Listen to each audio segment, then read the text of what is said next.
What's good, y'all? Welcome back to the channel. Today I'm going to show you how to set up Reshade with Cemu Emulator for Breath of the Wild so that you can make your game go from looking like this to this.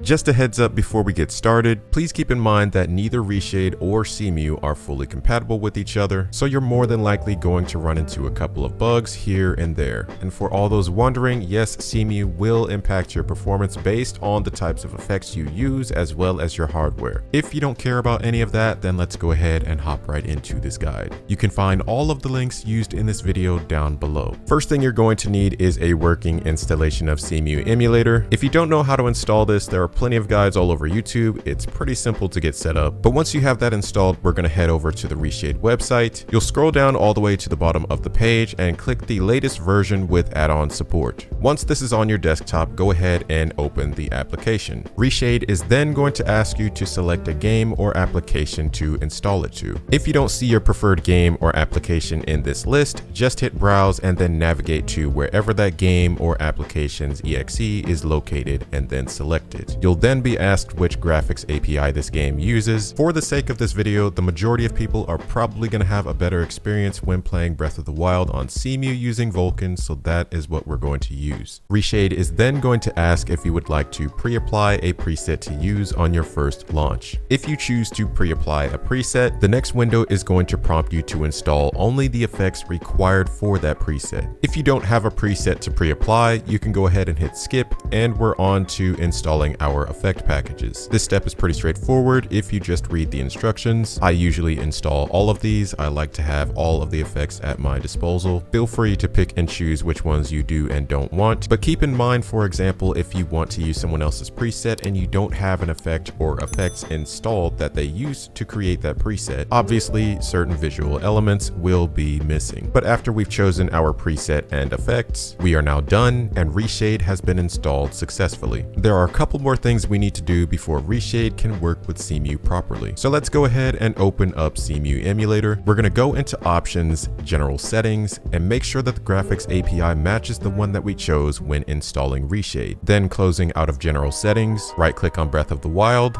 select Edit Graphic Packs, navigate to workarounds, and then check Reshade compatibility. This mod is responsible for the flickering textures in the distance, but it's also responsible for making sure certain effects work properly, such as ambient occlusion, depth of field, RTGI, and any other effects that rely on the depth buffer. So if you don't plan to use any of those types of effects, you can go ahead and keep this mod off and avoid that annoying flickering. Now we can go ahead and boot up the game and make sure everything is running properly. If you get a bar at the top of your screen when Cemu launches, this means it's being detected and you have installed Reshade correctly. If you're new to Reshade, I highly recommend navigating through the tutorial, but if you have experience with this type of software or you don't care, you can go ahead and skip through this. And one of the last things we're going to do is make sure that our display depth is set up correctly. So let's go ahead and type in display depth, check this box, and if your screen already looks like this, then you're pretty much done. But if not, that's okay. Let's change around a couple of settings to get it looking the way that it should. We're going to click on Edit Global Preprocessor Definitions, and we're just going to make sure that these 4 lines exist. If you don't have this, I'll post it down in the description for you to copy and paste, but these are the columns and values you need to get this result. Once that's done, we're pretty much finished. Last thing I like to do is set up a couple of hotkeys for toggling my preset on and off or switching between presets, just a couple of quality of life things, but that's pretty much it.